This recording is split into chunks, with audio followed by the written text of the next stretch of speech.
Alrighty guys, in this lesson I will be teaching you how to simplify radicals. We have gone over this topic and it is lesson 3.18. If you would like to go back into your notes that we did in class and refer to them as we continue throughout the lesson, that is totally fine. You go right ahead. Sometimes in simplifying radicals you may need to use a calculator depending on how large your number is. But in this tutorial, I will be using numbers that are fairly simple to factor, so don't even worry about that calculator. Let's just use our brains, why don't we? Alrighty then, let's just get started.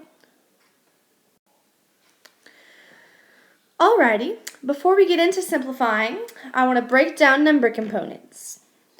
Now, as you can see, you have complex numbers. These complex numbers are broken down into two components, such as real numbers and imaginary numbers. An imaginary number is anything that has a whole number, which would be represented as the 3, that has an I next to it. Our I represents that it's imaginary. Therefore, 3i is an imaginary number. The second component of our complex number is a real number. A real number can either be rational or irrational. An irrational number is a number that would never repeat. For example, we use pi. Pi will go on and on forever and will never repeat once. Our rational numbers are any number that is not irrational, such as integers, fractions, and repeating decimals. An integer would be any whole number, such as 2 or 4 or 7. Our fractions are obviously fractions. They're either 3, 7 or like 9, 4, or any number that can be split into fractions. Our repeating decimal is anything that has a decimal that continuously repeats, unlike our irrational numbers that never repeats. Just remember that a complex number is made from a real plus an imaginary number, and that they must have both of these parts to be complex. When we simplify radicals with real numbers, we take a number that can be factored perfectly, such as the square root of 25. When you find the square of 25, it is 5 and 5. 5 times 5 is equal to 25. Therefore, your square root of 25 is 5. Simple as that, isn't it? Let's try it one more time. The square root of 144 is 12 times 12. Therefore, 144 can be factored into 12 times itself. There comes a time when you have a number that cannot have a perfect square. In this case, we have 75. 75 does not have a number that multiplies by itself. So we have to break it down into a factor tree. A factor tree is where you start at the top with your number that you want to find the square root of, and you break it down into multiples. In this case, we start with 75. Seeing as 75 is not a perfect square, we break it down into 3 and 25. 25 can be broken down further into 5s. Our 3 is a prime number, so it can no longer be broken down. This is why we circle it, to make sure that we know it's alone. Once you break down your 25 into 2 5s, we see a pair.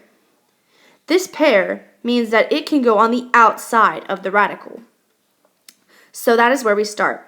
We write our 5 on the outside of our radical, then we draw our radical, and since there is one lone 3, we put it on the inside of our radical.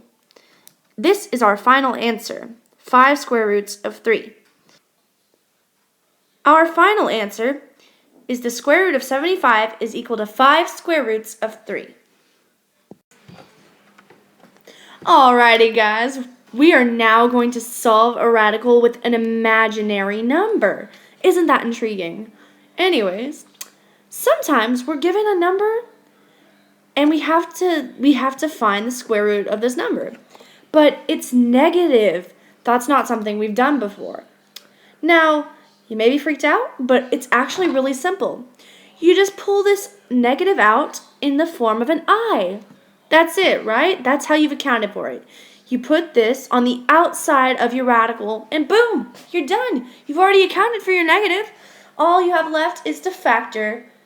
So now that we have this, we have I square root of 50. We just have to take the number 50 and factor it down into numbers. How hard is that? We've already done that. Factoring tree. Let's go. Anyways, we start with our 50. All right, cool. It can't be factored into a simple little 2-number multiplication problem. So anyways, we have our 50. That divides down into 5 and 10. Now we know that 5 is a prime number and can no longer be divided, so it stays on its own. We take this 10 and divide it one more time, and we get 5 and 2. Now we have our prime numbers. Do y'all see this pair? The pair of 5s. That's right. So you just put the 5 on the outside of our radical, and we've accounted for that number. And the only one that's left without a pair is number 2, and we put this 2 on the inside of our radical. And there you go. Your final answer.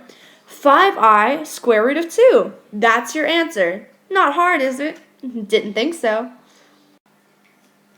Now we all have a time in our lives where things just get a little bit more difficult. This is one of those times. I will be teaching you how to simplify equations that have radicals in them. So, we start out with the problem x squared plus 75 is equal to 0. But where's your radical, you ask? Well, we have to make it.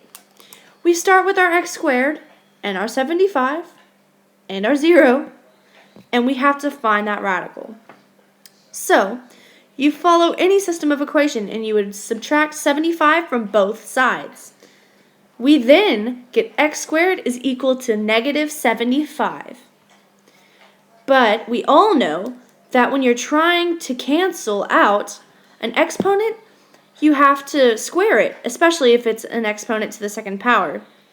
So you find the square root of x squared and negative 75. Now, I'm not going to work it out, but I know y'all know how to simplify a negative square root. So, we simplify our negative 75 into 5i square root of 3. And there you go. You already have your x because you found the square root of x squared, and that is x. And then you found your square root of negative 75, and that's 5i square root 3. There's your answer. It's x equals plus or minus, because when you have a negative number that you've simplified, you're not quite sure if it's positive or negative. Because when you multiply a positive by a positive, you're going to get a positive. But if you multiply a negative by a positive, you get a negative. But if you multiply a negative by a negative, you get a positive. So you're never really sure what you're going to get. So, this is why we put the plus or minus on the outside, because we're not quite sure which one it is. So you can either write it this way, which includes both terms, as x equals plus or minus 5i square root of 3, or you can write both out. X is equal to 5i square root of 3, and x is equal to negative 5i square root of 3. Both ways are acceptable to write them, and will be counted as the correct answer. Thank you all so much for watching. I hope y'all had fun and learned a lot about simplifying radicals. Y'all have a wonderful evening.